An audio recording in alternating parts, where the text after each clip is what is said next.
क्या एक लड़का और लड़की ब्रेकअप के बाद दोस्त हो सकते हैं? ये एक ऐसा सवाल है जिसका जवाब किसी के पास नहीं, पर आज के एक्सप्लेनेशन में शायद हमें इसका जवाब मिल जाए। तो सीजन की शुरुआत में एक लड़की जियन को उसका एक्स बॉयफ्रेंड वूमेन के साथ बेड पे लेटा दिखाया जाता है। आंख खुलने पे अपनी हालत देख के जियन को याद आता है कि उसने कल रात नशे में आकर गलती करती है। जियन पछताती फौरन बेड से उठती है और वहाँ से जाने लगती है। वूमेन उस वक्त शावर में होता है। जियन को इतना गुस्सा आता है कि वो जाते हुए एक एप्पल वॉशरूम के दरवाजे पे खींच के मारती है, लेकिन जब तक वूमेन बाहर आता है तब तक जियन वहाँ से जा चुकी थी। अब स्टोरी शिफ्ट होती है पिछली रात पे, जहाँ एक फैशन शो में बहुत सारी मॉडल्स को तैयार होते दिखाया जाता है, जिसका स्ट्रगलिंग फैशन डिजाइनर जोसेफ जियन का दोस्त होता है और इनकी एक मॉडल दोस्त शॉन भी उसके बनाए कपड़ों की नुमाइश करने आई होती है। इस फैशन शो में काफी सारे सेलिब्रिटीज और बड़े बड़े लोग आते हैं। जोसेफ फैशन इंडस्ट्री की आइकॉन नैमर हॉन्ग को वहाँ देख के बहुत खुश होता है। जियन के सामने अचानक कोई उसकी तस्वीर लेता है, जिसकी फ्लैशलाइट से तंग आकर जब जियन उसको देखती है तो वो जियन का 3 साल पुराना एक्स बॉयफ्रेंड वूमेन होता है, जो पिछले 3 साल से हवाई में था। जियन वूमेन से कहती है कि वो तो बिल्कुल गायब ही हो गया, जबकि ब्रेकअप के बावजूद भी वो दोस्त हुआ करते थे। जियन का बॉयफ्रेंड जिन वहाँ आ जाता है। आफ्टर पार्टी में शॉन, जियन, वूमेन और जोसेफ काफी सालों बाद दोबारा एक साथ होने पे खूब ड्रिंक कर लेते हैं। ड्रंक जियन और वूमेन एक दूसरे के साथ डांस करते करते कब वूमेन के घर पहुंचकर इंटीमेट हो जाते हैं इनको पता ही नहीं लगता।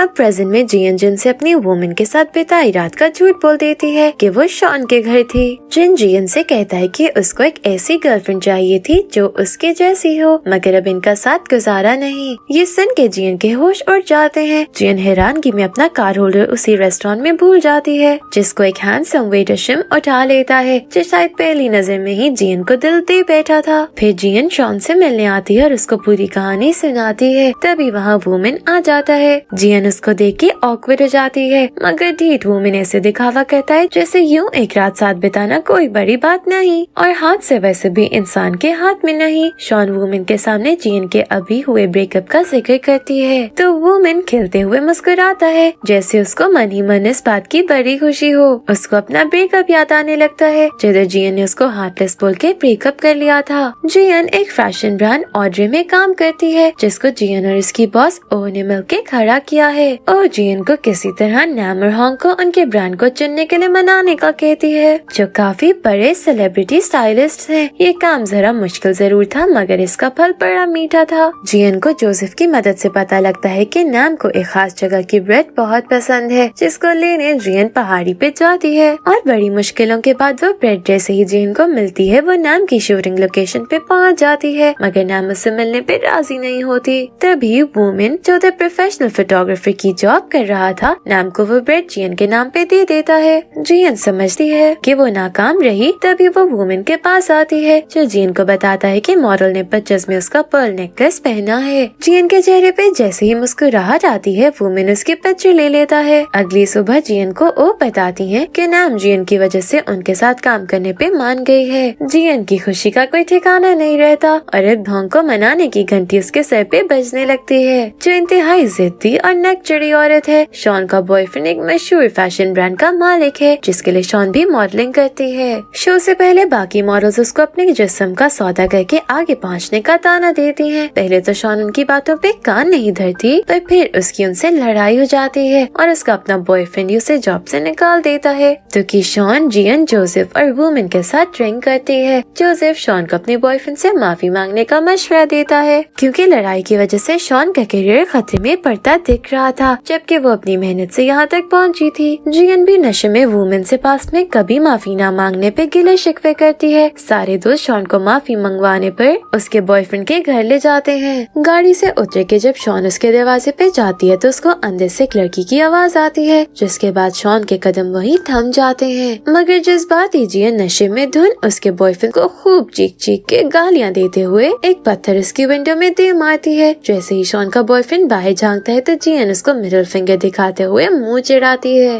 मगर पीछे से जब उस लड़की की शक्ल और परछाई ने दिखती है तो सबके तोते उड़ जाते हैं, क्योंकि वो कोई और नहीं बल्कि मिस हॉन्ग थी, जो इनको घूर घूर के देखने लगती हैं। अब क्या था, सब नमूने वहाँ से निकल जाते हैं। शॉन वुमेन से पूछते हैं कि क्या अभी भी उसके दिल में जियन को लेकर फीलिंग्स है। है जिसपे वुमेन कहता है कि उसको जियन के इर्द गिर्द कोई आदमी भटकता पसंद नहीं, जबकि वो डेट भी नहीं कर रहे। शॉन वुमेन को सुधर जाने का कह के पिलो खींच के मारती है कि अगर अभी भी वो नहीं सुधरा तो जियन को दोस्त की सूरत में भी खो देगा। ऑफिस में होंग जियन को खूनख्वार नजरों से देख रही होती है और एक इवेंट के लिए ड्राइव करके वहाँ तक छोड़ने का कहती है। जियन को मजबूरन उसके नखरे उठाने पड़ते हैं। जियन ने उस वक्त अपनी दादी के साथ लंच पे जाना था। वो परेशान हो जाती है कि तभी वुमेन जियन को कॉल करके अपने साथ लंच करने का पूछता है। जियन उसको बहाने से दादी के पास लंच पे भेज देती है और खुद होंग को इवेंट मीटिंग में छोड़ने निकल जाती है। जिधर जियन के हाथ से होंग पे वाइन गिरने के बाद नाम के हाथों उसकी बेइज्जती होती है। जियन को हैरानी तब होती है जब वो अपने एक्स जिन को उसी मीटिंग में बैठा देखती है, जो भी एक ब्रांड का सीईओ है मगर कभी मीटिंग्स अटेंड नहीं करता था। वो मीटिंग के बाद जिन से कहता है कि वो उससे बात करने के लिए कब से कोशिश कर रहा है, मगर जियन उसको ब्लॉक करके बैठी हुई है। जियन कहती है कि अब उनका एक दूसरे से कोई वास्ता नहीं, बल्कि वो बस फैशन इंडस्ट्री में एक दूसरे के कंपेटिटर्स की हैसियत से रहेंगे। उसको जलील करके जियन फौरन दादी के पास लंच पे आ जाती है। जिनको भूलने की बीमारी होने की वजह से वो आज तक वुमेन को जियन का बॉयफ्रेंड समझ के खुशी खुशी उसके साथ गप्पे लगा रही होती हैं। तीनों साथ अच्छे से लंच करने लगते हैं। शॉन अपने धोखेबाज बॉयफ्रेंड की नौटंकी भरी बातों में न आकर उसके ऊपर ड्रिंक फेंक देती है क्योंकि वो उस पे चीट कर रहा था। जियन अपने ऑफिस में से आउटफिट डिसाइड कर रही होती है, तभी कपड़ों के पीछे से उसके दोस्त अचानक उसको डरा देते हैं। फिर सब मिलकर ड्रिंक करके अपने अपने अफसाने सुनाने लगते हैं। चाहे इनकी जिंदगियाँ कितनी ही मसरूफ क्यों न हो, ये बेस्ट फ्रेंड्स एक दूसरे के लिए वक्त निकाल ही लेते हैं। अगली सुबह जियन को उसी वेटर शिम की कॉल आती है जो जियन को उसका कार्ड होल्डर वापस देने के लिए बुलाता है। शिम वक्त जाया किए बगैर जियन को डेट का पूछता है, यहाँ तक कि उसको जियन के ब्रेकअप का भी अंदाजा होता है। वो जाते जाते अपना नंबर जियन के हाथ पे लिख जाता है। होंग एक घमंडी और नखरीली मॉडल जेडी को ऑड्रे के कपड़े पहनने पे उसको बहलाने फुसलाने लगती है, जिनको जेडी बकवास कहकर पहनने से मना कर देती है। जियन जेडी को उन कपड़ों को लाजमी पहनने का कहती है, जिसपे घमंडी जेडी गुस्से से उसको वहाँ से निकलवा देती है। जियन को वुमेन की कॉल आती है जो असल में उसके आसपास ही मौजूद था। वुमेन उसको मिलने का कहता है, मगर जिन को उसे देख के दुखी होकर वहाँ से चला जाता है। जियन से बात करना चाहता था, मगर जियन उसको भाव दिए बगैर वहाँ से चली जाती है। काम में मसले मसाइल फेस करने पे जियन बहुत परेशान होती है। अचानक उसको वुमेन कॉल करके दादी के गायब होने का बताता है। जियन और वुमेन उनको ढूंढने लगते हैं। वुमेन उन्हें ढूंढ निकालता है। जियन वुमेन को एक स्कार्फ याद दिलाती है जो अब दादी के पास है और वो उन्हें अपने हस्बैंड की आखिरी निशानी समझती है। मगर जियन के बताने पे वुमेन को अपनी और वुमेन की फर्स्ट एनिवर्सरी याद आती है, जिधर ये स्कार्फ और ऐसी टाई जियन और वुमेन एक दूसरे को देकर साथ बचेस ली थी। जियन क्लब में अकेली बैठी ड्रिंक कर रही होती है, जिधर जिन उसको देख के अपने साथ ले जाने लगता है। मगर शिम कड़क लहजे में जिन को जियन के ऊपर से हाथ हटाकर अकेला छोड़ने का कहता है। जोसेफ आके जियन को ले जाने लगता है। शिम उसको रोक के अपनी शर्ट पे ऑटोग्राफ मांगता है, जिसके बाद जोसेफ को शिम इतना भा जाता है कि वो जियन से उसका प्रपोजल एक्सेप्ट करने का कहता है। मगर जियन उसको जिद्दी और चिप को बोल के मामला टाल देती है। जिनकी फैशन कंपनी काफी बड़ी होती है। वो सोर्स लगा के एक फैशन शो में ऑड्रे के कपड़े एक्सेप्ट करवा देता है। जब वो ये बात जियन को बताती है तो वो जिन पे उसके एहसान को लेके भड़क जाती है कि वो सब अपने बलबूते पे करने के काबिल है। और वैसे भी जिन और जियन दो अलग अलग ब्रांड्स को रिप्रेजेंट करके एक दूसरे को टक्कर देने पे थे, मगर जिन कहता है कि बोर्ड डायरेक्टर्स ने जियन को उसकी काबिलियत पे चुना है, जिनकी वजह से नहीं। जियन और ओ खुले आसमान के नीचे अपने ब्रांड इवेंट की तैयारी कर रही होती हैं। बारिश हो जाने पे इनकी किस्मत इनका साथ नहीं देती और इनका सारा सेटअप चौपट हो जाता है। अब रात में जल्दी जल्दी में ये छोटा सा सेटअप बनाते हैं, जिधर शर्मिंदा जियन सबसे माफी मांगने लगती है। लेकिन अचानक लाइट जाते ही पर्दा हटता है और वुमेन धमाकेदार डीजे बन के शो में जान डाल देता है। सभी लोग धूम धड़का करते हैं और शॉन उधर ऑड्रे के कपड़े पहन के मॉडलिंग करके सबका दिल खुश कर देती है। जियन वुमेन की मदद पे उसके टाई ठीक करते हुए धन्यवाद करती है, जिसके बाद इन्हें जिन के शो पार्टी में जाना होता है, जिधर जियन के जाने का बिल्कुल मन नहीं था। जिन खड़ा जियन का इंतजार करता रहता है, मगर वुमेन उसका हाथ थाम के अपने साथ भाग जाता है। सारे दोस्त फिर एक हैलोवीन पार्टी में कॉस्ट्यूम्स पहने ऐसे हंसी मजाक करके मस्ती कर रहे होते हैं, जिधर जियन और वुमेन नशे में एक बार फिर कोने में किस कर लेते हैं। शॉन और जोसेफ ये देख के उछल उछल के तालियां बजाते जाते हैं, जैसे उनसे ज्यादा ये दोनों उनके दोबारा रिलेशन में आने पे बेताब हों। फिर कार में ये सब गाने बजाते हुए एंजॉय करते हैं। एक प्रोजेक्ट के सिलसिले में वुमेन जिन की तस्वीरें ले रहा होता है, जिधर जिन वुमेन के पूछने पे उगल देता है कि उसने बस जियन को आजमाने के लिए ब्रेकअप किया था, कि क्या जियन उसको अपने मतलब और फायदे के लिए इस्तेमाल कर रही थी, जबकि अब उसको एहसास हो गया है कि ऐसा नहीं है। तभी वो जियन को टूट के चाहता है और दोबारा उसको हासिल करने की जुगाड़ में है। ये सुन के वुमेन का मुंह लटक जाता है। नैम ओ को बताती है कि एक मशहूर फैशन डिजाइनर हेनरी बहुत अरसे बाद पेरिस से कोरिया लौट रहा है। अगर ओ किसी तरह उसको पटा के अपने कपड़े पहन वाले तो और आसमान की बुलंदियों को छू जाएगा। हेनरी का नाम सुन के जियन और ओ दोनों चौंक के उछलने लगते हैं, क्योंकि फैशन इंडस्ट्री में उसका एक बहुत बड़ा नाम और मकाम है। जियन जब ये बात अपने दोस्तों को बताती है तो वो उसको अपना बेस्ट देने का बोलते हैं। हेनरी को एयरपोर्ट से पिक करते समय ओ अजीबोगरीब पिंक आउटफिट पहनती है, जिसको देख के हेनरी फनी तरह से चिल्लाते हुए डर जाता है और जियन का हाथ पकड़ के वहाँ से चला जाता है। जियन को हेनरी के पटाने के लिए एक ऐसे इंसान की जरूरत थी जो उसका साथ दे, क्योंकि वो काम वो अकेली नहीं कर सकती थी। तभी जियन काम से थके वुमेन को जबरदस्ती अपने साथ तैयार करवा कर ले जाती है। दोनों हेनरी के नखरे उठाने लगते हैं और उसको मुख्तलिफ जगहों पे घुमाते हैं। उसकी बचकाना हरकतें देख के दोनों ही सब्र के घूंट पी रहे होते हैं। एक ट्रेन देख के हेनरी को अपना पहला प्यार याद आते ही वो इमोशनल सा हो जाता है। हेनरी के कहने पे जियन और वुमेन एक महंगे रेस्टोरेंट में उसकी जगह खाना खाकर उसको पिक्चर्स भेजते हैं, जिधर से निकलने पे उनको जिन टकरा जाता है, जो कुछ देर जियन को अपने साथ ले जाता है और माफी मांगते हुए बताता है कि उसने दुनिया की बातों में आके गलती कर दी, कि जियन उसके पैसे और पोजीशन पे उसके साथ है, लेकिन अब वो पछतावे में अपनी गलती सुधारना चाहता है। उसके यूं एहसास होने पर जियन भी अगले फैसले की सोचों में पड़ जाती है। उधर वुमेन इन दोनों को साथ सोच के अफसरदा ड्रिंक कर रहा होता है, क्योंकि वो चाहते हुए भी ये बर्दाश्त नहीं कर पा रहा था। हेनरी को घुमाते हुए एक बार फिर उसको अपना लवर याद आता है और वो रोते हुए चश्मे से अपनी आंखों को छुपाता है। उधर कुछ लोग हेनरी को पहचान के उसकी पिक्चर्स लेने लगते हैं, जिसपे हेनरी पागलों की तरह घबरा जाता है। जियन और वुमेन उसको संभालने के साथ अब ये बात जान जाते हैं कि हेनरी क्या चाहता है। जियन हेनरी के लवर को ढूंढ निकालती है, जिसके बाद हेनरी ब्रांचों में खुशी खुशी ऑर्डर के कपड़े पहन के एंट्री देता है और जोसेफ के बनाए बैग को उठा के मटक मटक के वॉक कर देता है। बस उसके इतने से काम से मीडिया में धूम मच जाती है। जियन और जोसेफ एक तीर से दो निशान मार के खुशी से पागल हो रहे होते हैं। इसके बाद लोग इनके कपड़े और खरीदने लगते हैं। शो के बाद जियन एक पॉपअप शो जाती है, जिधर जिन उसे अकेले में एक और मौका मांगते हुए अपना हाथ आगे बढ़ाता है। दूसरी जानिब वुमेन अपनी मोहब्बत को जियन से दोबारा कन्फेस करने के लिए उसकी दी टाई और खूबसूरत बूट पहन के तैयारी कर रहा होता है। वुमेन जियन के पास आता है और उसको फ्लावर्स देते हुए एक नई शुरुआत करने का पूछता है, क्योंकि वो अब मजीद अपने दिल के जज्बात को नजरअंदाज नहीं कर पा रहा था। यहाँ हमें पता लगता है कि जियन ने जिन का हाथ थाम के उसको एक और मौका देने पे राजी हो गई थी।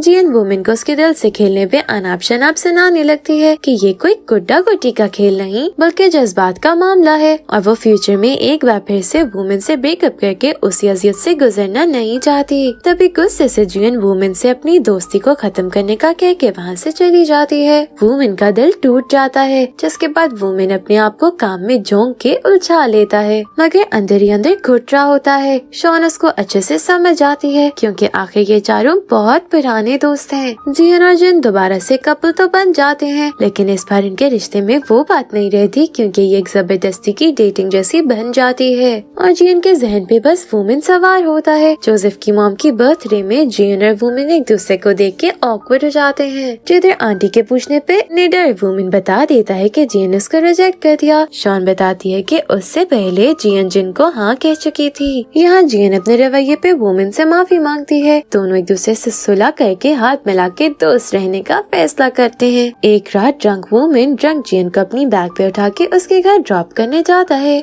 जिधर की सारी चीजें उसे अपने और जियन के अच्छे बिताए पलों की याद दिलाती हैं कि कैसे ये लोग बहुत खुश हुआ करते थे, लेकिन अब सब उलझ चुका है। शिम भी मॉडलिंग करियर पे कोशिश कर रहा होता है। उसको वुमेन के घर से एक एल्बम मिलता है जिसमें जियन की पिक्चर्स भरी पड़ी थी। वो समझ आता है कि वुमेन और जियन एक कपल थे। शिम इस एल्बम को छुप के जियन को दिखा देता है, जिसपे जियन थोड़ा इमोशनल हो जाती है। जियन होंग की मदद से जेडी को एयरपोर्ट पे ऑड्रे का एक बैग मॉडल करने पे मना लेती है। वो बैग जियन वुमन की गाड़ी में भूल गई थी। जियन फौरन वुमन को कॉल करती है, जो मसरूफ होने पर वो नहीं देख पाता, लेकिन फिर पता लगता ही वो बैग फौरन जियन के पास ले आता है, मगर तब तक थोड़ी देर हो जाने पे जेडी वहाँ से निकल चुकी थी। इधर इमोशनल जियन से वुमन अपनी गलती पे माफी मांगता है, मगर जियन उसकी लापरवाही का जिम्मेदार खुद को ठहराते हुए वुमन को इस बात का एहसास दिलाती है कि वो हमेशा से ही जियन की गलतियों को अपने सर ले लेता था और जियन को बुरा लगता था, और आज भी वो अजीब महसूस कर रही है क्योंकि उसने वुमन को ठुकराया, जबकि वुमन अब काफी बदल चुका है और उसमें जज्बात पैदा हो गए हैं। फैशन इंडस्ट्री का एक बड़ा डियाना इवेंट होता है जो हर 5 साल में एक बार होने की वजह से काफी अहमियत रखता है। शॉन की उस दिन की लड़ाई के बाद से कोई ब्रांड उसको हायर नहीं करता। तभी लिस्ट में उसका नाम ना देख के जियन बहुत उदास होती है। अचानक जियन को पता लगता है कि फैंस ने शॉन का नाम लिस्ट में ना देख के काफी वावेला खड़ा कर दिया था। तभी एम्बेसडर्स ने उसको भी चुन लिया है। जियन फौरन शॉन को कॉल करती है, जिसको वो नहीं उठाती। एक के बाद एक मॉडल वहाँ आती है। सारी मीडिया तब हैरान रह जाती है जब शॉन, जिसको रियाना का डीवा कहा जाता था, उधर वही ड्रेस पहन के धमाकेदार एंट्री देती है जो उसने 5 साल पहले भी उसी इवेंट में पहना था। इसके बाद से शॉन का गिरता करियर दोबारा उठने लगता है और वो एक बार फिर से छा जाती है, जिसपे सबको सुकून का सांस आता है। जियन जिन के पास आकर उसकी दी हुई हील्स वापस करते हुए रिश्ता खत्म कर देती है, जिसको उसने निभाने की बहुत कोशिश की, मगर उसका दिल किसी और का ही है। जिन भी ये बात कबूल करके ब्रेकअप एक्सेप्ट कर लेता है। एक बहाने से शॉन और जोसेफ सैड जियन को उनके पुराने रेस्टोरेंट ले जाते हैं, जिधर ये लोग पहले आया करते थे, जिस खाली जगह को वुमन ने उसकी और अपनी हसीन यादों वाली पिक्चर्स से भर दिया था। ये देख के जियन को एहसास हो जाता है कि वो अब मजीद इंतजार नहीं कर सकती।